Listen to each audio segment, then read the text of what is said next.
Welcome, everyone. I'm Jeffrey Goodman, Director of Marketing and Development for the YMCA of Northwest Louisiana, and we're here at 318 Latino Studios for Shreveport-Bossier, my city, my community, my home. And I can't wait to have our discussion today. Our guest is Stephen Grant. Stephen, thanks for being here. Thanks, Jeff. I appreciate it. Absolutely. On a Saturday. On a Saturday. I'm an early riser, so. Well, I appreciate you, and I'm going to jump in. All right, Stephen. Well, you can make an amazing claim that very few others can make, that you played football for the great football coach, Eddie Robinson, at Grambling. And so where I want to start today is I want you to tell me 2 to 3 things you learned about leading people from Coach Robinson. Passion. You got to have passion for what you do. People follow you because you have the passion to do it. Purpose. He was a real purposeful man. When you hear his stories of where his humble beginnings as a coach, having to line the fields, having to write up the stories, having to coach the guys,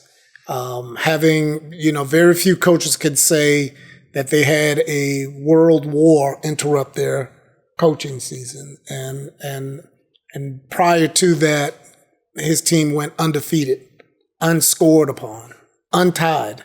It's an amazing thing. And then the lesson is longevity.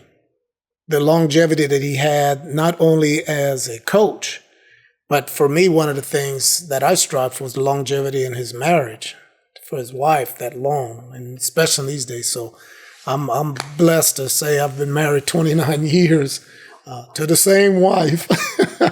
But those are the 3 things, from him. And interesting, you have a passion. You have a passion for helping people. Where does that particular passion come from?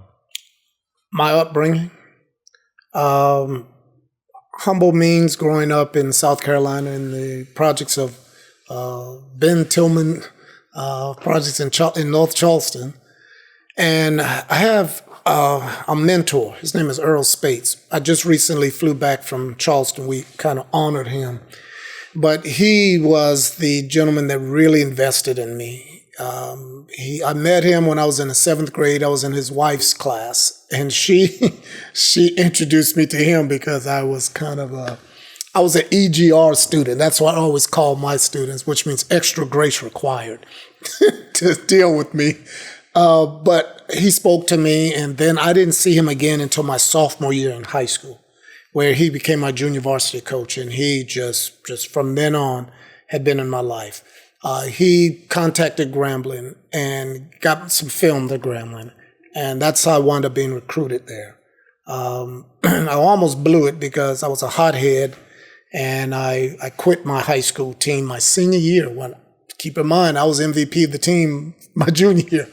And so he encouraged me, almost demanded that I go back and apologize and do all the things you have to do to make up with the team. And I did. And it was the best thing I ever done. It was the best thing. That's where I really learned how to pivot from. But he did something else. He was the best man in my wedding. But he also, when I told him I was looking to buy my first house, he gave me the down payment for my first house.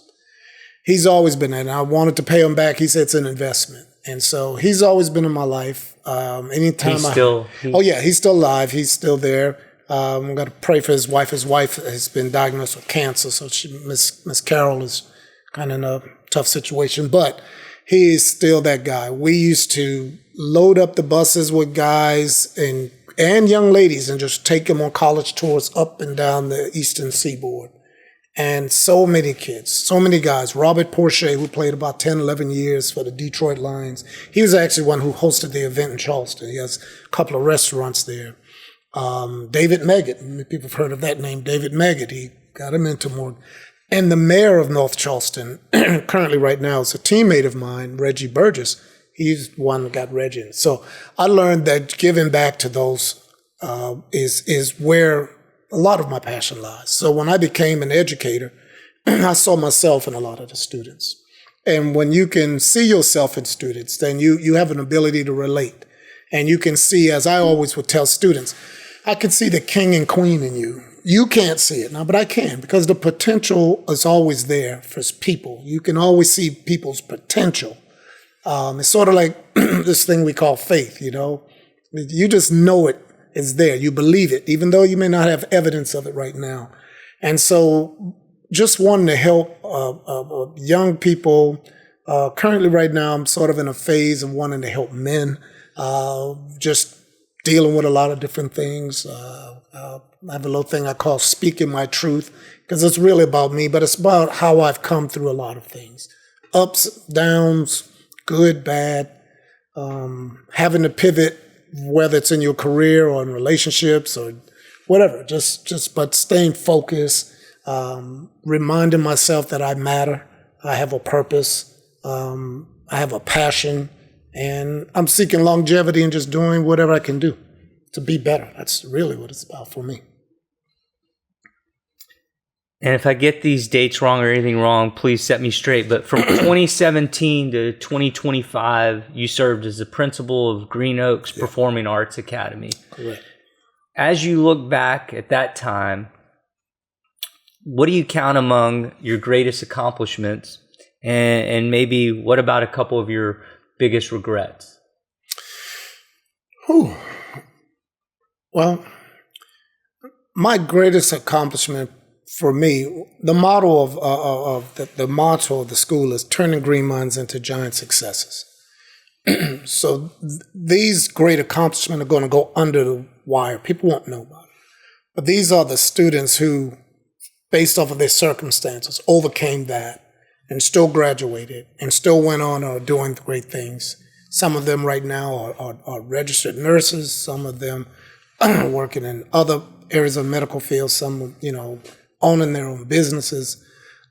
So those type of students. So I would say my greatest accomplishments are that. And you don't get that. That's not going to be on the news. It's not going to be highlighted by the district or anything like that. You get that affirmation when students, you see years pass and they come up to you and they're introducing you to their children, or better yet, they're just telling you what they're doing.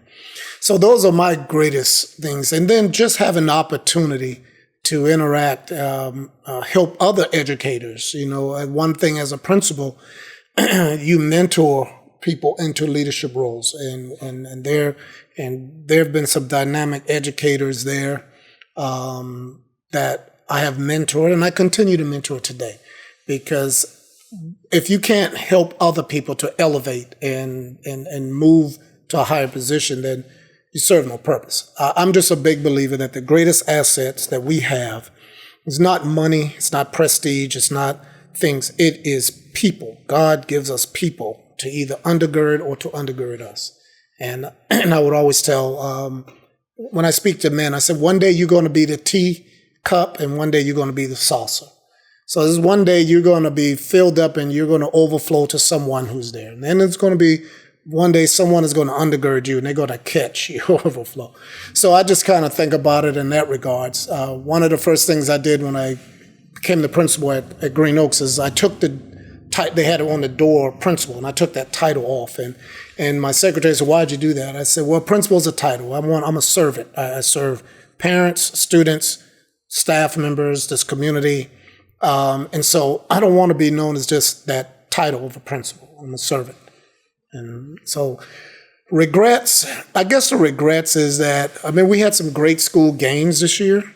As a matter of fact, double-digit gains in our assessments, and as school performance scores are moving up, looking for that B rating. Hope that gets fully confirmed. But if there's any regrets, it is, leaving right now. And I say that because I enjoyed it. It was something I was comfortable with. So if I had a regret, everyone likes to be very comfortable with things. It comes easy, the whole setup. So if that was a regret, just leave it right now. But I have that regret every time I've left a place that I've been for a while. And the regret comes, I get so many calls or text messages, emails from people like, why are you going? Why are you leaving? And parents, I had a parent call me, and she was enrolled. They were getting her son down into school down in Baton Rouge at Southern. And she reached out to me because there was an issue they had. And I was like, okay, she knows I'm not the principal there, but that lets me know the level of trust and that they have, that if something's going on, they can reach out to me. And that she had my phone number, and someone asked, your parents have your phone number? Yes. If they have an emergency, I'm in charge of their greatest resources.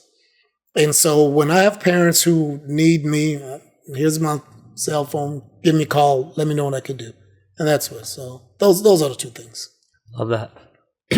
All right. Well, fast forward to today, and you're now working for Caddo Parish Schools as part of a newly formed team, I believe, entitled TAC. Mm-hmm. So first off, what does TAC stand for? And why was this new team formed? All right, so TAC is Truancy, Academics, and Climate.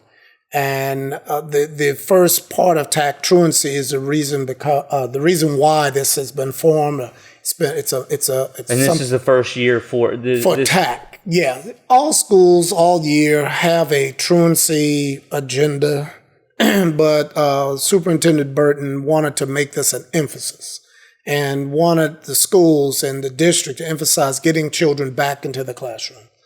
COVID did a number on schools across the country, and many school districts are scrambling to try to find students and where they are, where they're gone to, or in some cases, parents who are either unable or, truth be told, unwilling to participate in having children in school. So it's an initiative that is mandated not only by Caddo Parish Schools, but the state Department of Education is mandating this. So our role is to support the schools, support parents. We're there to undergird them, find out what are barriers to why the children are missing school. And if there's something that the parents need assistance with, that's why we're located at the harbor. We partner with a lot of different wraparound services for them to help get them, the child back into school. So, and every child's story is a little bit different. So we have different things that we deal with. We have a trauma specialist that works with us because some children are, and some family are operating in trauma. Some of them do, from various types of trauma. We have a parent resource specialist who really helps with the parent, meet with them or get them whatever resources they need. And we'd like to get resources to them before the children maybe have issues in school. So it may be they don't necessarily have an attendance issue, but there may be an economic issue. So that's one of the things that we do there. And then, of course, we have a climate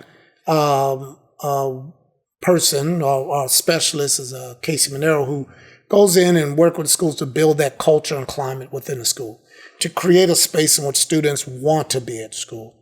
That's the measure behind it. And is TAC so you mentioned the state, is TAC a state initiative, or is that purely a Caddo Parish term? Caddo. It's a Caddo term, but it's based off of state guidelines for addressing truancy. Okay. And that's what we're doing. My title is Supervisor of Child Welfare and Attendance.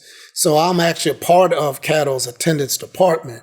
I'm just assigned with this team to bring those things to light. So what Caddo has done is given each of these schools, we have 8 pilot schools that we're doing this with. So each of these schools have an additional, 2 additional staff members. One is a behavior interventionist on their campus who just works with that school. In the past, a behavior interventionist, or BIS as they're called, would have multiple schools that deal with kids with multiple issues or behavior issues.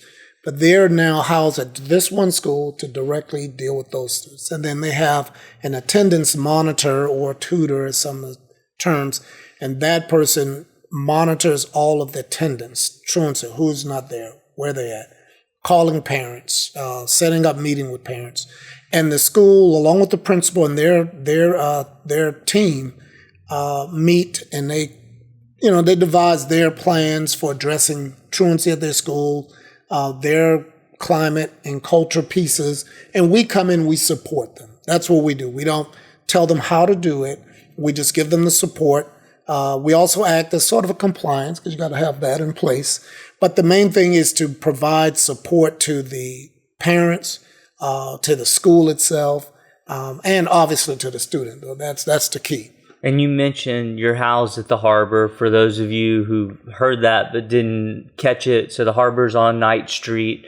How much of your work and your team is you guys going into the schools yourself versus people coming to the harbor and meeting with you at the harbor itself? So parents, the schools can refer parents to the harbor for various services. Myself and the others, we have focus schools. Although we work with all of those 8 pilot schools, we have focus school. I have 3 schools focused. I'll be on those campuses 2, maybe 3 times a week. And what are those schools? That's Caddo Middle Technology and Career Center. Well, Caddo Middle Career and Technology, J.S. Clark, and Northside. Those are my focus schools, but I actually interact with all of the other schools because, I'm the attendance shower. So my role is really to support them on those truancy issues, meet parents. Sometimes we may actually have to go to the homes, to the parents and so forth. So it's a partnership. DA Stewart, along with other law enforcement agencies, are partnering to ensure that we can make this work. Because there are some penalties for parents. There are some for those who are non-compliant, and their children have reached a critical number of absences. They may go to court. They may get fined. There is possibility of some jail time. There is things in which they may have to provide service to the school, community service to the schools. But the goal is not to reach those extreme things. The goal is to literally get them to participate in ensuring that their children are at school. That is the goal. I have a thing I used to tell my players, and I would say it to my staff members, that there are only 2 kinds of people. And you can apply this to any relationship of any kind. If you're married, I wouldn't go tell your wife this because she's going to put it back in your face. So there are only 2 kinds of people. There are those that don't know, and there are those that don't want to. And so we deal with, a lot of times, parents don't know how critical it is for their children to be at school. They may think it's okay to have 5 days. That's 10 days. Might not seem like much, but it's critical because they're missing learning.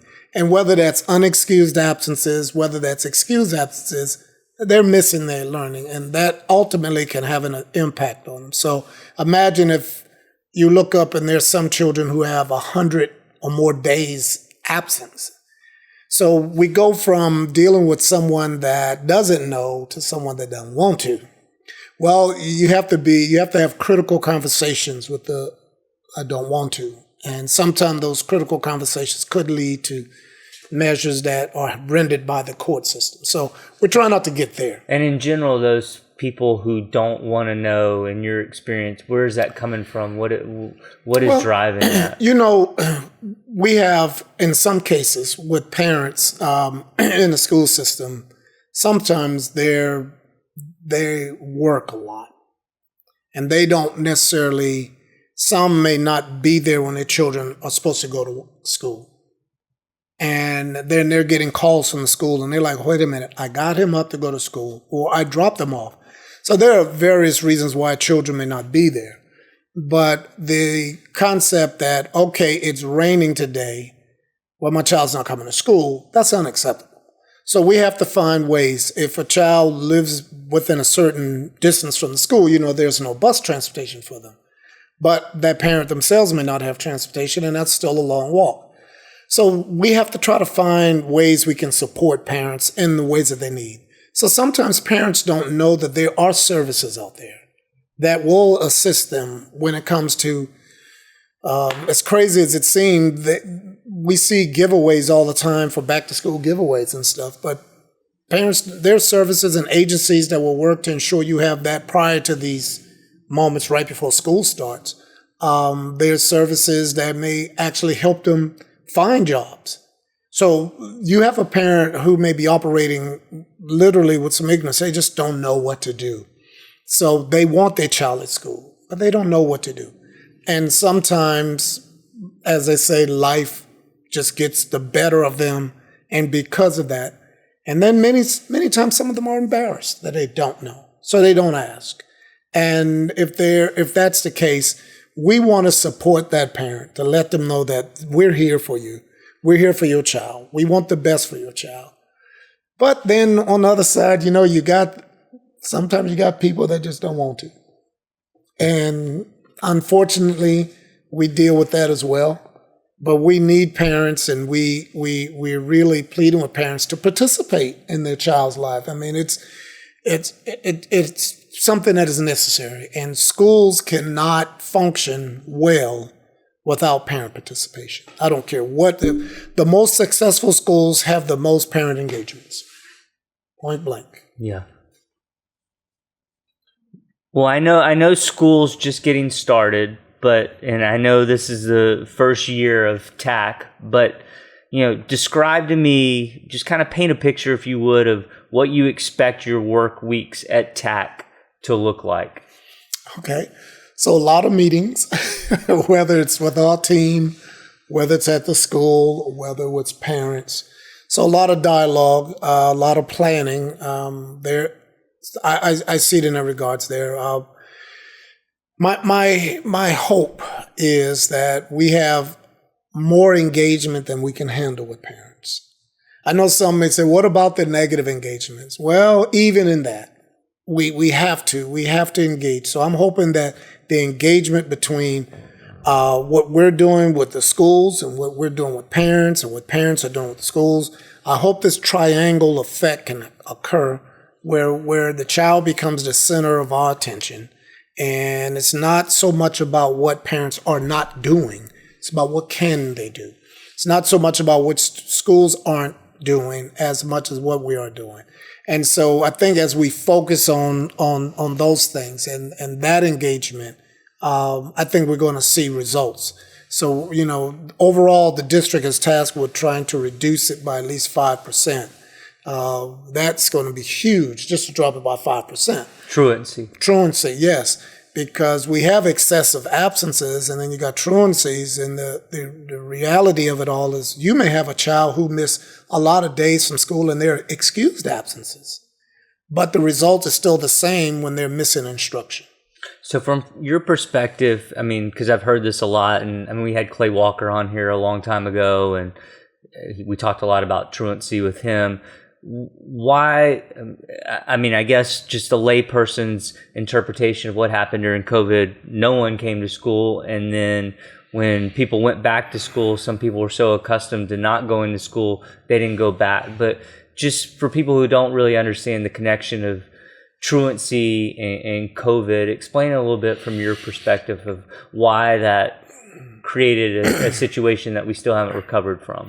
Yeah, I think it's twofold. I think it was something the school systems had never experienced. No one had any experience of how do you deal with this. Everything was building the plane and fly it at the same time to get everybody back or during the period.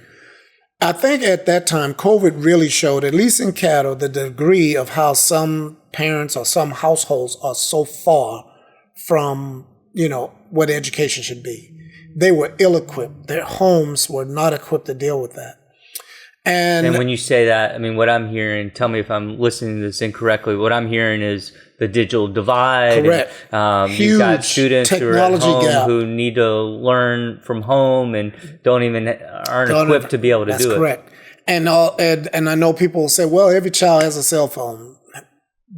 Not every child's cell phone has the services you may have. Sometimes it's just for text message. Well, that's not conducive. They didn't have Wi-Fi. We found that to be a huge gap. And so in so many ways, many parents, whether they were impacted directly by COVID through their jobs or sometimes we were impacted through the death of loved ones. I had a middle school student who had died during COVID. But I think what wound up happening is those parents who already struggle to get their kids to school, that impacted them the most. And so they're not going to school for nearly a year where they're online and there's so many problems online. And then we had to make adjustments because they didn't have the technology. So making up time to get credits, I think that created a sort of a gap that we're trying to fill back in. And the reality is a lot of people have, they just upped and moved because of economic purposes, and then you're trying to track them down. And so I think a lot of that has happened. And I think the schools have really learned. When we came back, the emphasis was so heavy on academics. No one really, in my estimate, I'm pretty sure the others looked at it and say, hey, it's more than academics that we've got to fill the gap here. So truancy really reveals all of that. Truancy reveals that this isn't, sometimes it's not, and when you're talking about elementary and middle school kids, that's not their fault they're not at school. Literally the parents are the primary reason, but there are things that also hinder those parents. So the emphasis, and this is the key here, besides us being a team that's looking at truancy and academics, we're looking at the climate and the culture of the schools. Because if we can build those climate, then the kids want to be at school. The parents want to be engaged. And when we can get that dynamic back, then we can address those other areas. So it's really what we're looking at doing is creating an environment in which students want to be at school. Parents want to be engaged with the school and feel confident that the school has their best interests at heart. That's really what we're talking about. We're talking about relationships. And that's what I said before. The greatest assets that we have, that God gives us, are people. And we want the parents who are struggling with their children being in school to know that we want to be an asset for you.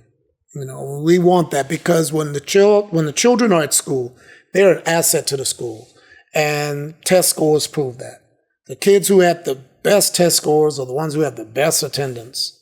Literally, the kids with the highest GPAs are the ones who at school. The kids who are thriving athletically or in other academic fields, they're at school all the time. And so success for our business is being present. And that's whether it's the school itself or the district itself being present in the lives of students or at schools, children themselves, but also parents being present. So everyone needs to play that part, because if one doesn't do their part, we're going to have a problem later. And then it's going to impact society as it does. It impacts society. So I think the opportunity to do this job really encompasses everything I've actually been doing all my career in education. It's just now I get out of the building, whereas a principal is a little difficult to get out of the building all the time. But now I can go and really get out the building. It's the perfect next pivot. It is. Excellent. That's exactly what it is. And here's the thing. This was not something I anticipated, not this particular. I was ready for a pivot, but not in this regards here. And so I'm actually, for me, this new position, my hat's off to the child welfare and attendance supervisors across America, because there are many aspects of this job I didn't know they actually did. I know that they work with the schools, and they came to the schools when there are expulsion hearings and things of that nature. But their job is so much more diverse than that. It's really based on helping parents and servicing children. That's the primary goal. But when people think of someone from child welfare and attendance for the schools, they always think, oh, they have an expulsion hearing. The child's getting removed from the school. And they go well beyond that. Mr. Nathaniel Adams, who is the director of the child welfare attendance for Caddo, there are so many avenues that they go into to help. So many agencies that they work with. So many various things they have to deal with children, with parents. And so my hat's off to everybody. And I see it from that perspective now. And my hat's off to you and the whole team. I mean, this is critical work, and I applaud this addition in Caddo, and I think it's going to be a needed and an important improvement.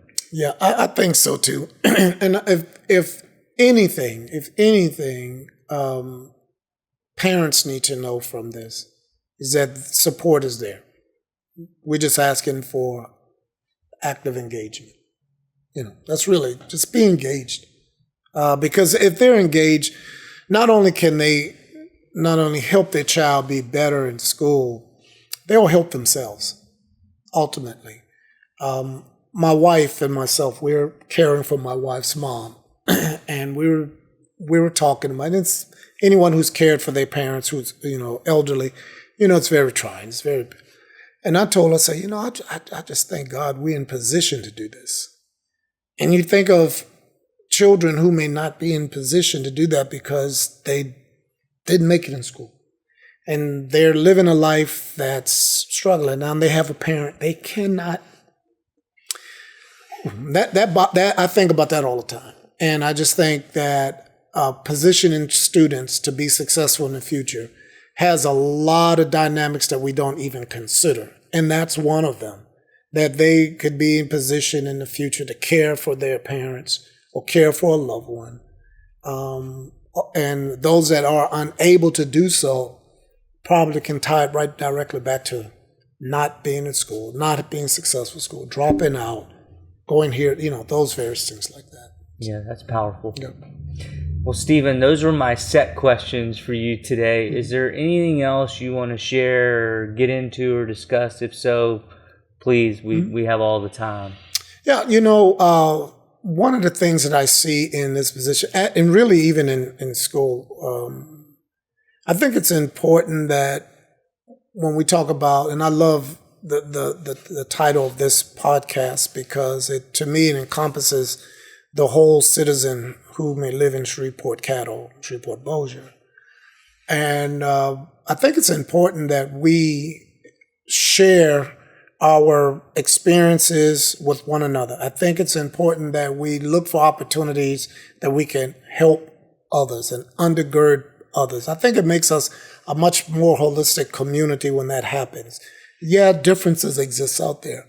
But here's the one thing that we all, regardless of where we are on the economic tree or wherever we at, spiritually, religiously, politically, the one thing is that we all have a need, we all have a want, and we're going to need someone to be there for us at some point in time in our life.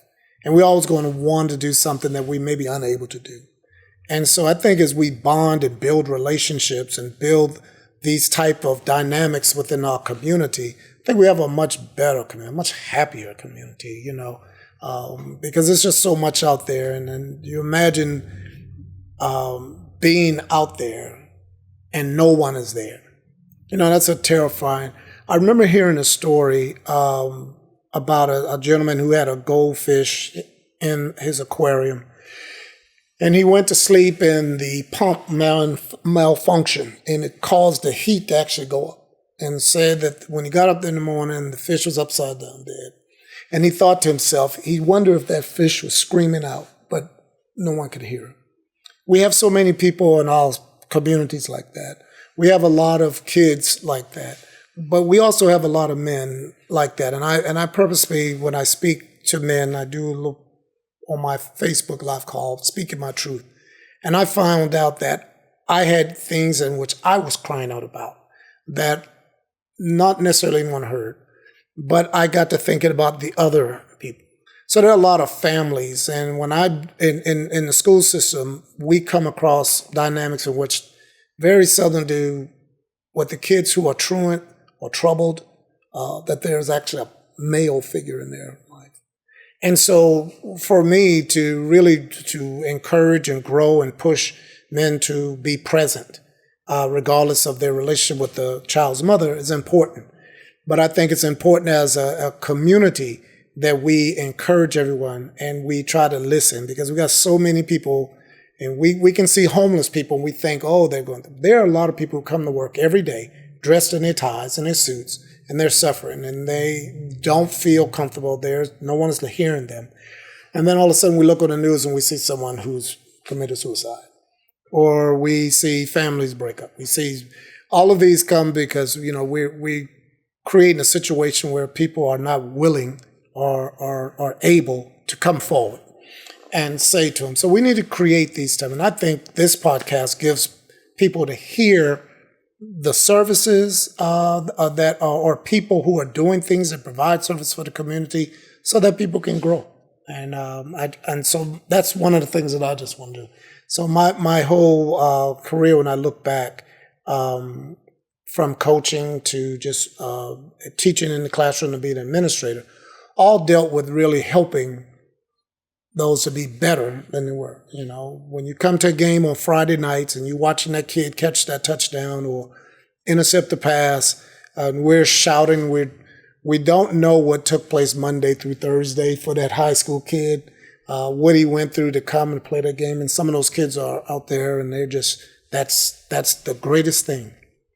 And I had a fellow principal shared with us a story of a young lady who the night prior to, it was a Friday night, it was Thursday night, and her sister was shot and killed by the boyfriend, and she's holding her sister. It's probably about 1:30 in the morning when it took place. The next day for school, it's a Friday, and he gets a call on the radio that the student was at school, dressed in her uniform, ready to, and they had to go get her, and they, took care of her, they actually had her to go home. But for that child, that school was a safe space. She wanted to be at school. It was safe. But we have to stop normalizing these things, and we have to address them. And I think oftentimes we normalize people, and we can walk past homeless people. We normalize, they're homeless. We can walk, but we oftentimes walk past people who are really hurting all the time in various ways. So I just think that if there's anything that I really appreciate about this podcast, and just those who have been on, because I actually went and looked at several of your previous broadcasts, all of them bring a sense of importance to the community and what they provide, and we just need to recognize that as a community.